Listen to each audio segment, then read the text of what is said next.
Yeah. So at the time I had around 100 articles on the site, and it was doing around, I think, 30 to 40,000 page views per month.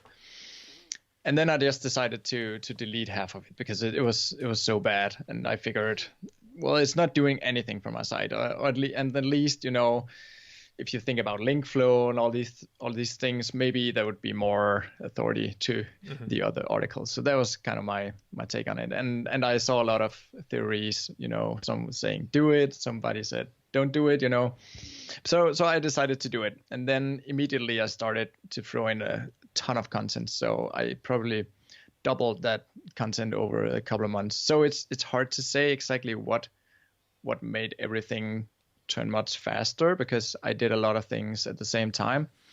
But the whole de-index thing, it was just a horrible mistake on my part, and luckily it got fixed pretty quickly. So the thing I did was that I use a plugin called Pretty Links for all my affiliate links.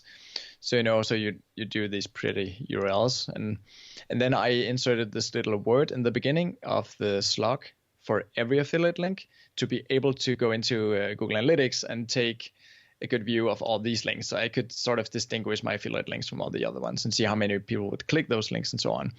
And as I did that, I just forgot to update the actual links on the site. It was just totally stupid. Okay.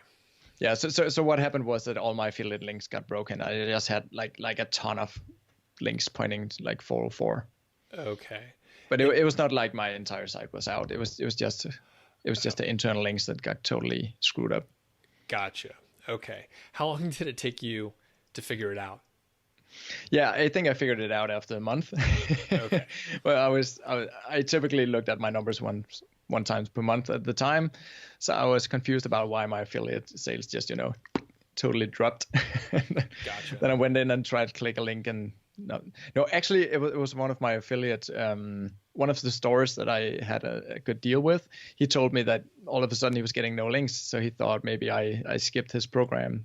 So I went in and looked there, and actually he figured it out for me. So it was kind of embarrassing. Oh man, that's a bummer. So okay, Totally.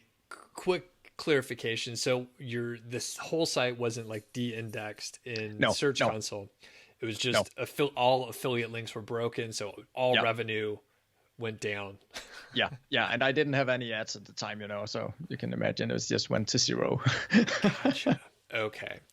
And the other, for people that don't know, the Pretty Link plugin, I use it too, and basically it allows you to just change the URL slug and have a redirect. Like it's an easy way to manage your redirects in a nice plugin format versus like hard coding it in, say, your htaccess file for the technical nerds out there.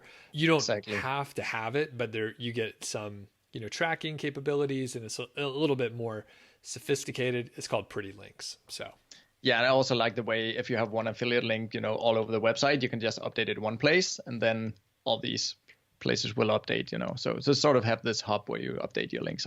I like that, so I don't have to go over hundreds and hundreds of articles. Oh yeah, totally. Yep. So it's a good plugin as long as you use it right. So yeah.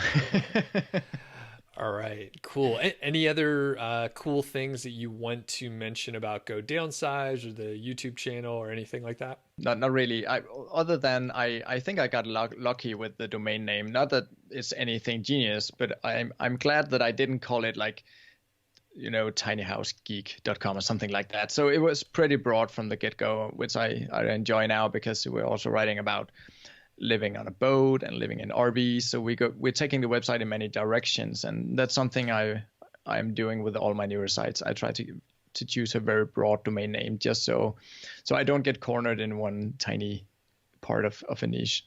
So yeah, so that enabled us to go all over the place, because now it's many years old, and it got links all over the place from huge sites and new sites and so on. So it's just nice to be able to continue building it and not run out of keywords.